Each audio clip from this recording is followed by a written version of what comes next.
I had been married for 18 years and I still didn't know my wife. I think it was my fault for not trying harder. We seemed to get along fine, but there was no real connection. I never felt like she was the love of my life, and I had a sense that it was mutual, but we were compatible enough to have 3 teenage children.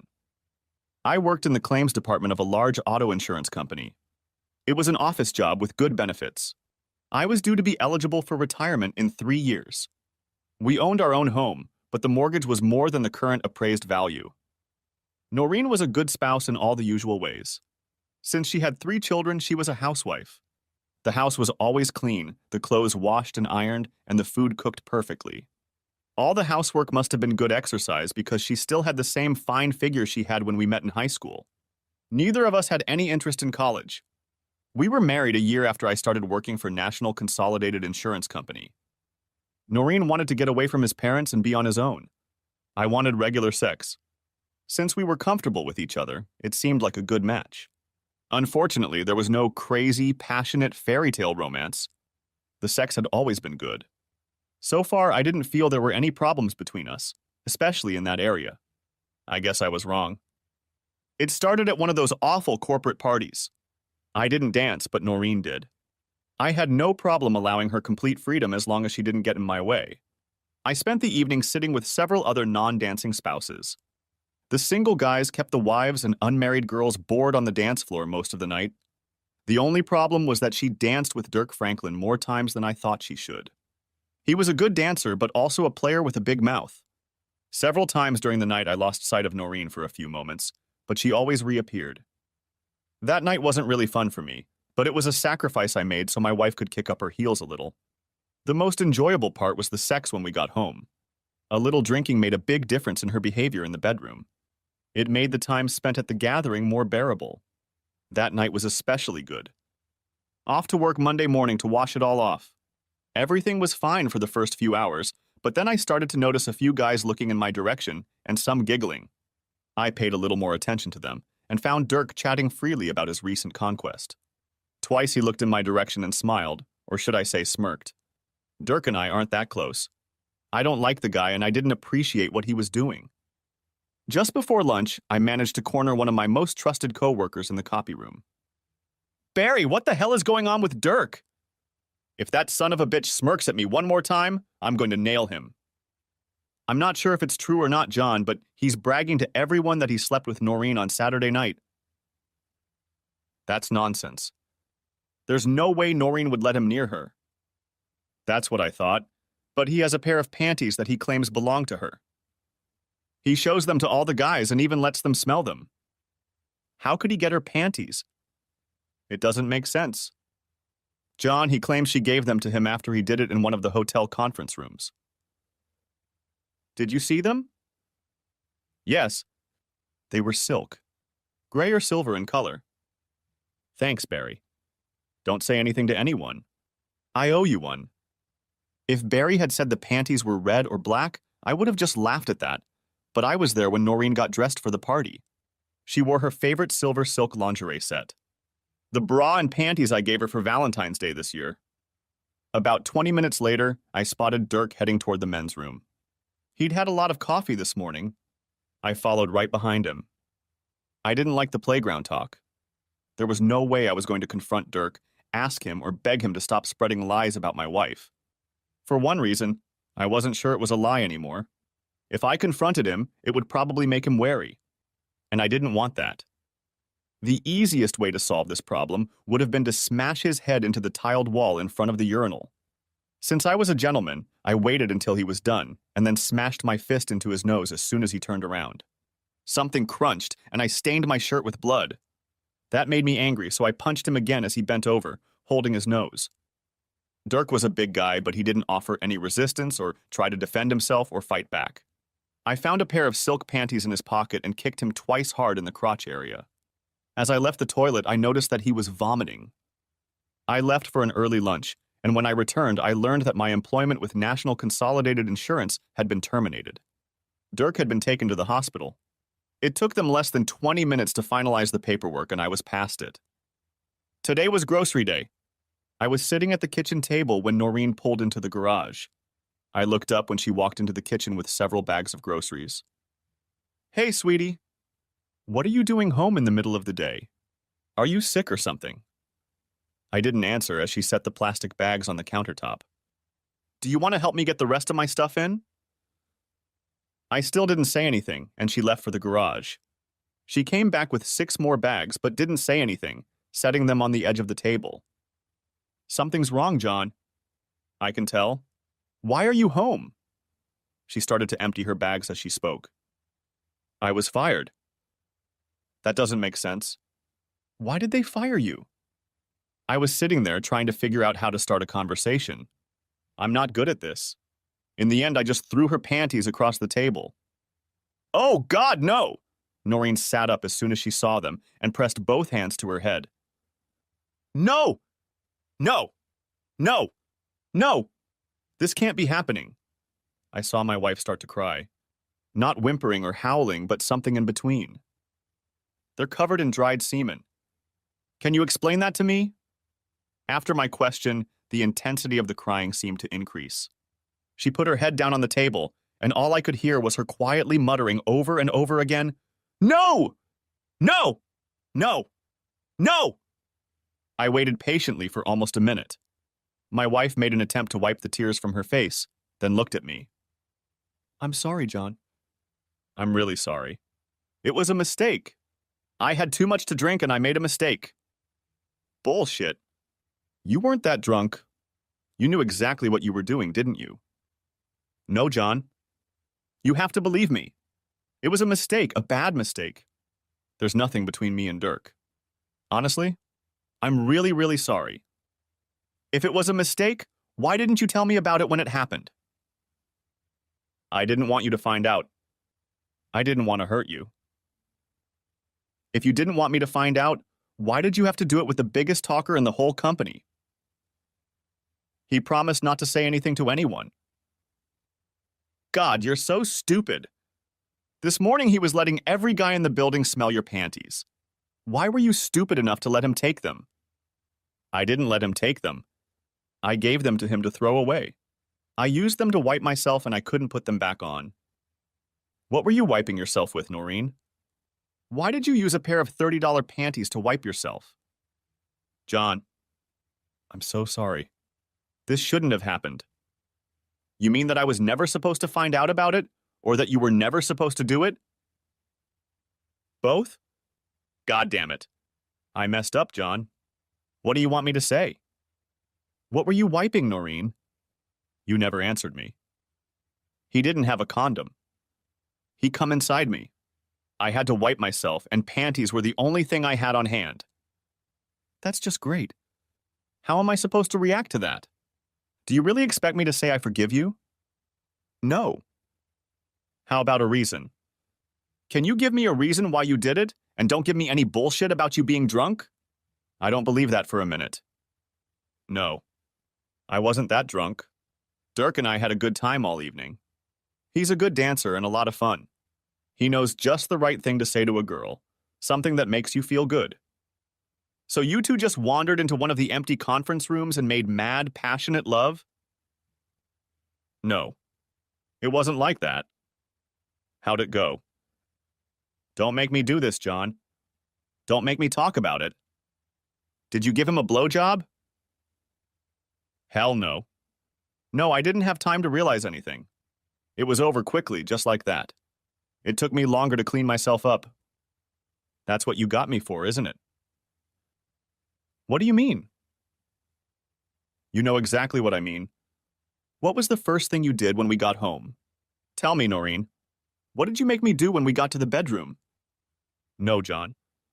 This has nothing to do with what Dirk and I did. Honestly. No sooner had we gotten into bed than you had already climbed on top of me to do the 69. You just come by letting Dirk come inside you, and then you started rubbing your dirty, hairy nipple against my face. Was that the arousal you were looking for and didn't get from Dirk? John. No. It wasn't like that. Bollocks.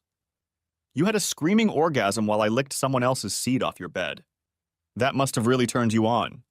It's bad enough you shagged him, but you came home and wiped my face. You didn't shower. You didn't even shower. I'm sick to my stomach just thinking about it. Do you really think I can forgive you for that? That's not the point, John. I was horny as hell. Dirk didn't give me the slightest pleasure. You always do. All I could think about was getting home to get you into bed. I wanted you, John. I needed you. I'm sorry, but I don't think so. John, you're making too much of this. It's nothing. It doesn't mean anything. We can get over it. Noreen, do you really think it's nothing? I've lost my job. I've lost my pension. I lost my wife and kids. It probably meant nothing to you, but to me it was everything. My wife just sat there looking at me while I got up from my chair. I need to get out of here. The police will probably be here soon. I don't want to talk to them right now. Why did the police come? What else is going on, John? I'm afraid I offended your lover a bit when I restored your panties for you. That's why I was fired. I'm sure the police already have a statement from Dirk. Hell, I could spend a couple of months in jail if you'd just bang me for a minute.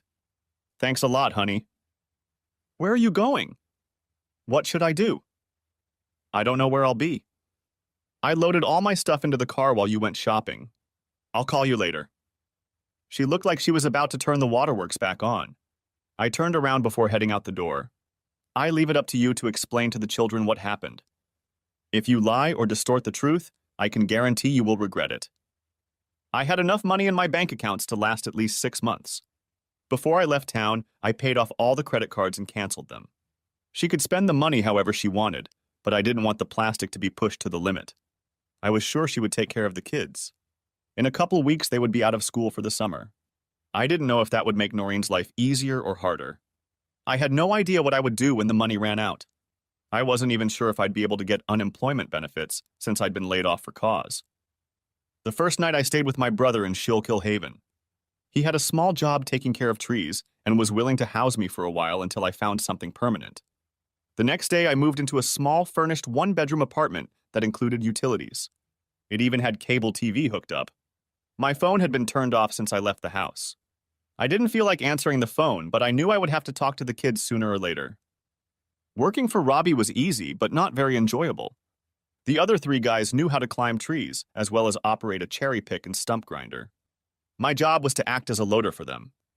They seemed to appreciate my efforts and were more than willing to teach me all the little tricks and skills. I was busy and tried my best to forget about the problem with Noreen. The only thing I knew for sure was that I would file for divorce as soon as possible. Terry was my oldest daughter. She was smart and cute as a button. She was graduating from high school in 2 months and going into the dental technician program at the local community college. Brian was going to join the Marines as soon as he graduated next year. Sal had 2 more years to go, and all she wanted to do was get married and have kids. She had once wanted to be a teacher, but I think she had outgrown that. They were all good kids. Brian ran cross-country because he thought it would help him build up his stamina for a career in the service. Terry worked part-time as a candy delivery girl at one of the local hospitals in her spare time. I'm not sure, but I think Sal invented Twitter. If she didn't invent it, she certainly perfected it. The only contact I had with the children was through Terry. I didn't want to discuss family problems with Sal because she was too young, and Brian didn't want to talk about it at all. Noreen sat the children down at the table after I left. She told them why I had been gone, and apparently she hadn't held anything back. Brian immediately left the room and never spoke to his mother again. Sal just sat there and cried. Terry was the only one of the 3 who was open to any conversation about the divorce. Noreen refused to explain to Terry why it was happening. She just talked about it without elaborating on anything. I filed for divorce, and that's when things got ugly. Terry called and informed me that their mother had started going out in the evenings several times a week. Returning home, she was usually drunk. Terry said it started right after the divorce papers were served. The children tried their best to avoid Noreen, but her behavior still had a bad effect on the whole family. As far as Terry knew, no men were involved. Brian didn't talk to his mother, and Sal spent all her time whining. Terry was the only one who interacted with Noreen at all, and usually that communication was very limited. I didn't like it, but as long as Noreen didn't bring boys home, I didn't feel I had to pry. A week later, things took a turn for the worse. I was at work with Josh and Jimmy, 2 climbers. They were up there cutting limbs, and I was working on the ground feeding the chipper. Everything seemed to be going pretty good until two guys in a two-wheeled Dodge Ram drove up to me. It was normal for people to talk to us while we were working. They were usually interested in what we did and what our rates were. I always had Robbie's business cards in my shirt pocket for such occasions. As I held out a business card to one of the visitors, the other coldly slapped me on the side of the head. It was sudden, unexpected, and had the result he was seeking. I dropped to all fours, trying to come to my senses as they began to work me over with their boots. There was no time to think, plan, or take any defensive action. They had successfully immobilized me before I even realized what had happened. The best I could do was curl up in a ball and try to minimize the damage. I don't know how long it lasted, but it stopped as suddenly as it had started. Josh tried to get me to sit up. I focused my gaze and noticed Jimmy was talking on his cell phone and the Dodge was driving away. I was hurting like hell. The worst part was that I couldn't breathe. Every time I tried to inhale, a sharp pain pierced my right side. It was my first broken rib. And then I noticed the larger of the two guys lying on the ground next to me. His head was a bloody mess. Jimmy and Josh noticed what was going on and tried to get down as quickly as possible to help me. To speed things up a bit, Josh lowered his chainsaw by the rope and swung it at the guys kicking me. The dangling steel chainsaw caught the larger of the two guys in the head, and he appeared to lose his ear. His buddy wasted no time getting the hell out of there. Even though the chainsaw wasn't working, it left a hell of a gash on the baboon's head. After a few minutes, he started to move, and Jimmy gave him a good kick in the balls. Unless you counted the one kick to the head, all the rest of the damage was to my body. I just sat there, not moving, until the ambulance crew arrived. I refused to ride in the same ambulance as the guy who attacked me, so the local police ended up taking him in the back of the patrol car. Robbie was in the hospital by the time I got there. Thug number 1 had a serious head wound. It didn't tear off his ear, but it disfigured him beyond recognition. I didn't feel too bad, but the doctor and Robbie insisted I stay the night. The cops grabbed goat number 2 in the Dodge Ram before he could drive 5 miles away. After enjoying a mediocre dinner, I settled in for the night, but not for long. It was almost 1 o'clock in the morning when my cell phone rang. Who the hell could be calling me at this hour? Who the hell is calling me at this hour? Dad. It's Terry. We have a problem and we need your help. I don't think I can help you right now, but what the hell is so important that you have to call in the middle of the night?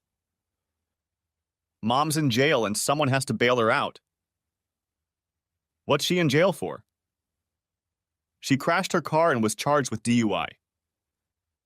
Is she all right? She's not hurt? Not really, but the car is in really bad shape. It flipped over about 6 parked cars before hitting a fire hydrant. Was she alone? Yes. I don't know anything else. They won't release her until some kind of bail or bail money is posted. I didn't know what else to do, so I called you. Terry? We've got a little problem. I'm not at home right now. I'm at Pottsville Memorial Hospital. I was injured at work today and the doctor wanted to keep me overnight. I'm fine, but I can't leave. Maybe you should call your Aunt Sarah. She'd probably be happy to help your mom. What happened? Why are you in the hospital? I have 2 broken ribs. I'm wrapped up like a mummy and I don't know if I'll even be able to drive. I'll be fine, so don't worry about me. I just need a few days rest. I didn't see the need to tell her how the accident had happened. She had enough problems of her own. Is there anything I can do for you? Try to find out a little more about what happened to your mother. I'm just a little curious. Okay. I'll call you tomorrow afternoon and see how things are going. Robbie gave me a ride to my apartment and filled the freezer with a bunch of TV dinners from the microwave. I asked him to bring me a couple beers, but all I got was some RC Cola. I was able to move around fast enough to go to the bathroom and eat. Unfortunately, I was forced to watch a movie festival with Adam Sandler all day. Shortly before dark, Terry called. Noreen was having drinks with people who worked at National Consolidated. I thought that was interesting since I don't work there anymore. I had no idea she had friends of her own who worked there, except for Dirk. They were just starting to party when the police showed up and arrested Dirk. Noreen got very upset and started drinking more than usual. By closing time, she refused to call a cab or let anyone else drive her home. Terry couldn't understand why Dirk had been arrested and why Noreen was so upset when it happened. We talked for a few more minutes. Terry was glad to hear that I was home and that I was taking care of myself. They wanted to come to my house, but they didn't have a car. Sarah had bailed my wife out, but Noreen hadn't come home. Terry gave me Sarah's phone number. Sarah, it's John. What the hell is going on? Your wife is a mess, John, and it's all your fault. Whoa. Wait a minute, Sarah. Why is this all my fault? You left her, that's why. You left her with 3 kids and just ran away. Who the hell do you think you are? Come on, Sarah. You know me better than that? Why would I just get up in the morning, quit my job, and leave my wife and kids? Does that make any sense to you? Noreen said you were fired and that you were taking out your anger on her. Did she say why I was fired? She said you beat up a guy at work because she danced with him at a company party. Sarah, she didn't dance with him. They had sex right at the party. Is that what she told you? There was a short pause. No. She didn't say anything like that to me. I didn't hit a guy for dancing with your sister. I hit him for fucking her and then bragging about it to everyone in the damn company. She even gave him her panties as a thank you. There was no answer on the other end. Did she say why her boyfriend was arrested last night? No, but she indicated that you had something to do with it. Our conversation was interrupted by a knock on the apartment door. Sarah, I have to go. I'll call you tomorrow. The cop at my door was an ugly guy, and he was also my brother-in-law. Come on in, Toby. It's always good to see family. You want a beer? Of course, anything cold will do. There was a cold Foster's hiding behind all the colas Robbie brought. I had RC because of the pain pills. John, we got the guy who set you up at the station. The 2 guys he hired to beat you up were happy to pounce on him. I believe it was Dirk Franklin? That's right. I assume you know him? He's fiddling with Noreen. I tried to convince him to stop, but apparently he wasn't inclined to. He has confessed to everything, so this will save us the expense and hassle of a trial. The judge will sentence him and his 2 buddies on Friday. I don't know exactly, but I'm guessing he'll get 2 to 3 years, probably right here in the county jail. That's good news. Toby couldn't resist a snide chuckle. You're going to get your revenge, aren't you, John? Hopefully with the help of a few friends. You're not going to get me in trouble, are you? Looks like you volunteered to help, Toby. You could read it like this. I have to go now. If you want to talk to this guy, he'll be in the city jail until sentencing. I'll stop by tomorrow morning. By the way, how is Sally? Are you taking care of my sister? I think it's the other way around. She cares about me. The hardest part of the trip to the police station was getting in and out of the truck. I didn't know what was worse, being tied up like a mummy or not being able to bend my body. When I entered the room, Dirk grinned broadly. You seem to be a little bruised, Mr. Esterly. Did you trip over a tree branch? He seemed to enjoy the grimace on my face as I sat down. Welcome to Schuylkill County, Dirk. This is my territory, and I'll make sure you enjoy your stay here. I don't think so, John. I'm leaving here on Friday for a little holiday. Was it worth it? For the sake of seeing you wrapped up like a turkey. Looks like you lost your job and your wife. Was it worth it?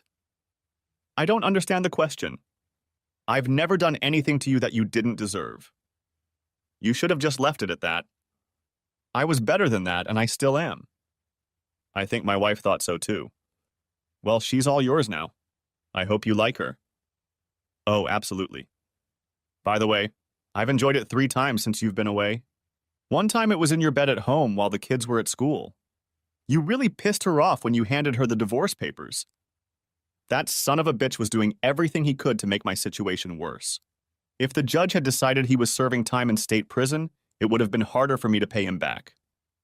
The DA's office was on the 3rd floor, and the old courthouse didn't have an elevator. Not exactly wheelchair-friendly. Seems like one of the charitable organizations should have taken care of that by now.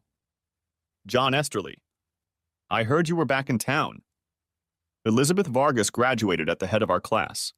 She went to Pennsylvania State University on a full scholarship and earned her law degree. She married the captain of the soccer team, who was the only guy in our class to go to the U.S. Air Force Academy. It was a perfect couple, except that Captain Philip Vargas died in a car accident before they had been married 10 years. The next 5 minutes passed in chatter about the good old days. I felt awkward talking to her. She belonged to the elite crowd, and I was one of the supporting players. I smiled and tried to be polite. I was looking for a graceful way out. It was nice chatting with you, Elizabeth.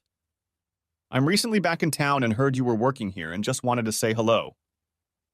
With a sheepish smile, I got up to leave. Sit down, John. The polite chatter ended. You're here about Dirk Franklin, aren't you? Yeah, but when I saw you here, I decided it wasn't a good idea. I felt like a beached whale trying to get back into the water. I've been assigned this case, John, so I'm a little up to speed on what's going on. It's plain and simple. He's going to jail. What did you want to talk about? I think that's what it was. I just wanted to make sure he got what he deserved. Elizabeth Vargas leaned back in her chair and smiled at me. It was kind of funny because that's what big, burly men usually do. You're starting to annoy me, John. I don't like it. I began rubbing my fingers together nervously and looking down at the floor. This was a problem I didn't feel comfortable discussing with a woman, especially one like Elizabeth. She wasn't going to back down. Dirk Franklin hurt me deeply. I lost my job, my wife, and my kids because of him. I just wished his time in prison wasn't a vacation. Do you want him to stay in the county or go to the state? Do I have a choice? I can't keep him more than 2 years in the county. If I give him more than that, I can send him to one of the state institutions. She noticed my smile. I think 2 years right here would be good. With some effort, I stood up again. This time she didn't bother to stop me, but when I turned around, she said, John, can you meet me for lunch at Scrappy's around noon? I nodded, and when I smiled at her again, she smiled back. This could be an interesting lunch. After leaving the courthouse, I did a little shopping. I bought a nice shirt and a new pair of pants. Before that, I had only carried work clothes with me. I also bought a case of beer. I decided that if I had to choose between pills and beer, beer would win.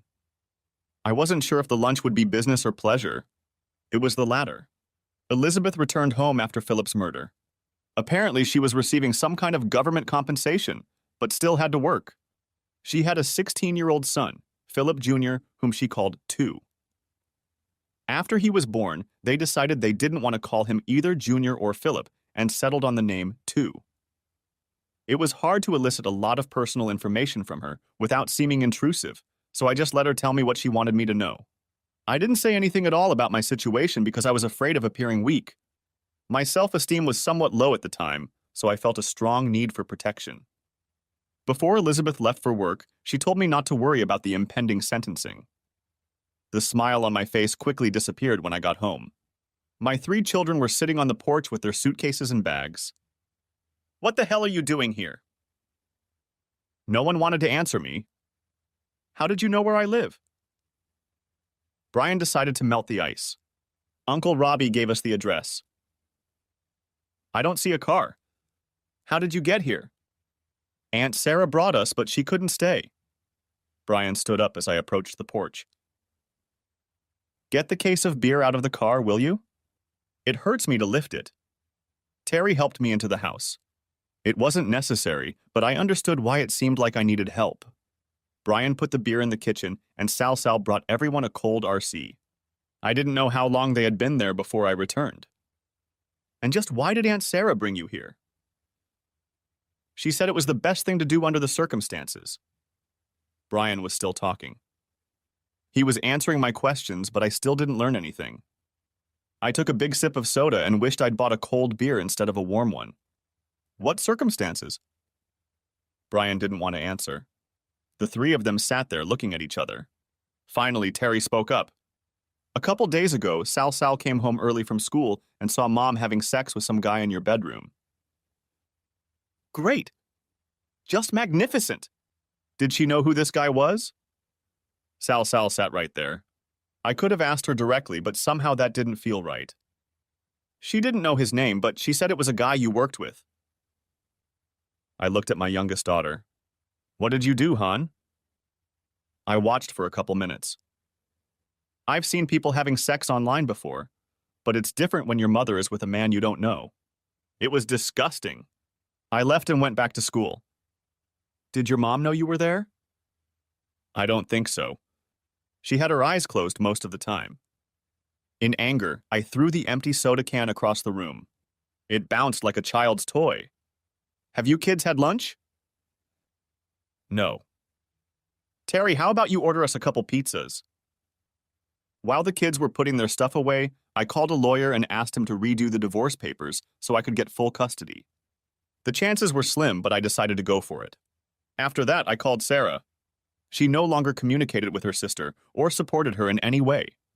When the kids came to her for help, she insisted that they come to me and even volunteered to drive them.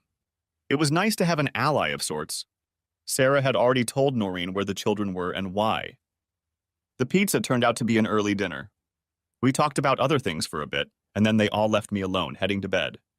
I found another cold Foster's in the depths of the refrigerator. The new ones were cool, but cold ones are better. I took a pain pill along with the beer, hoping it would knock me out. It worked. Friday came and the sentences were announced. Dirk only got a year, but he'll have to serve it in the county jail. He'll probably be out in 6 months. Normally that would be fine, but not in Dirk's case. 2 of his goons got 6 months each, minus time served. Sometimes I don't understand the justice system, but overall I was happy with the outcome. It was a busy Saturday. The whole day was spent getting the children settled in. Although they brought a lot of stuff with them, they each realized as the day went on that they had forgotten something. An afternoon trip to Walmart hit my wallet hard, but it was necessary. By the end of the day, things had normalized as much as possible. No one seemed to miss Noreen. After we got home, I realized that the pain pills were running low, and I started increasing the amount of beer I consumed. I wasn't going to drive or operate heavy equipment.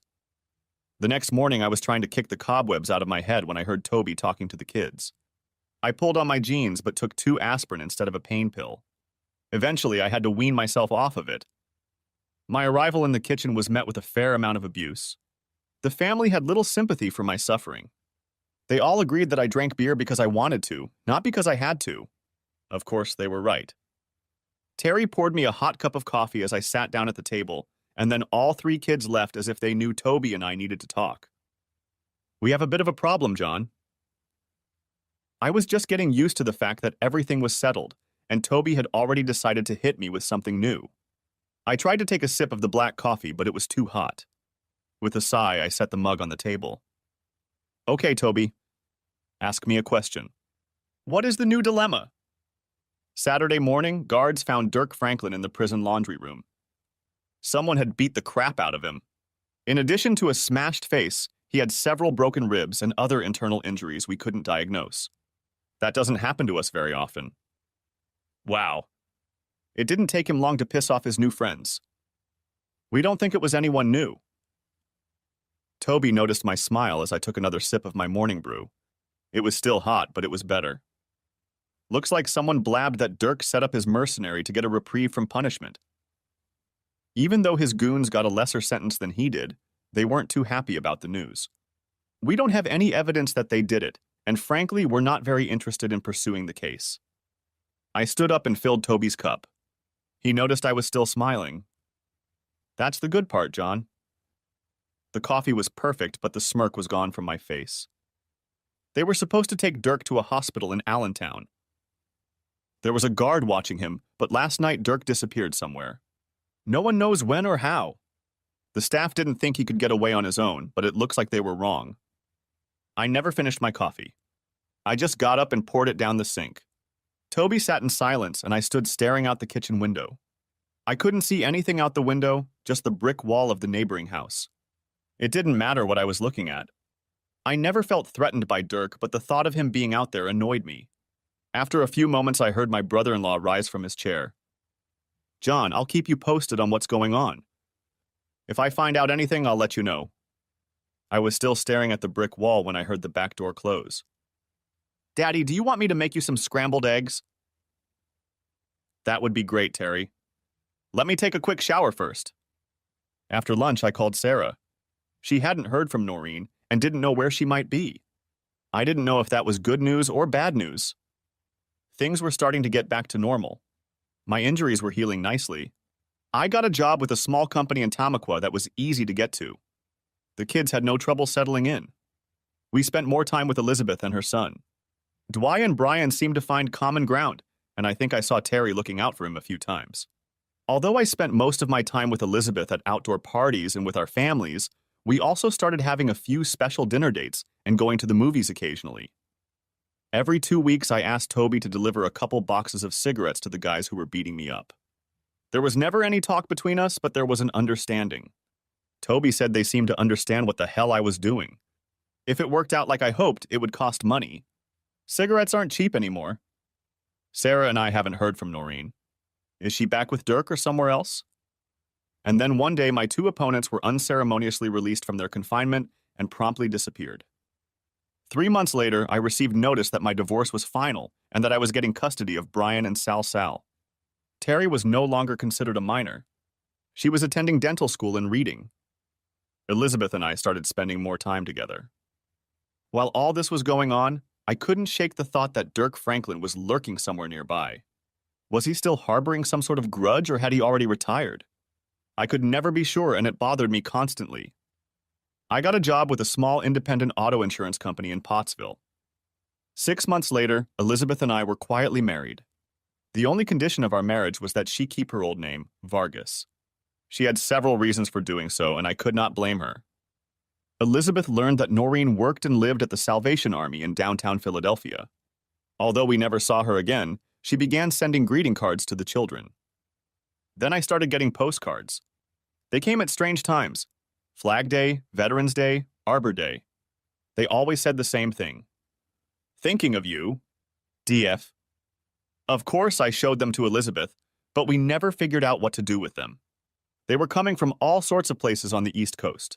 At first, I threw them away, but as they became more and more numerous, I became more and more concerned. Dirk Franklin was like a cockroach I didn't know how to get rid of. Elizabeth did her best to keep my temper under control. I appreciated her support, but I felt helpless. The card I received 2 weeks before Christmas was more ominous than the others. "I have a very special gift for you. See you soon. DF." Dirk had never shown any desire to harm any of the children, but I couldn't be sure if he still thought that way. I was constantly worried about Elizabeth and the children. He was gone from my life, but he was still making me miserable. All I could do was wait and be ready for him to come. It was over 2 days before Christmas. It was a regular greeting card, and inside was a newspaper clipping from the Baltimore Sun. The body of a man identified as Dirk Franklin was found today in a burned-out automobile near the Glengarry Brickyard. Police were unable to determine the cause of death due to the condition of the body, etc., etc., etc. The card was not signed. It simply said, "Thank you for the cigarette."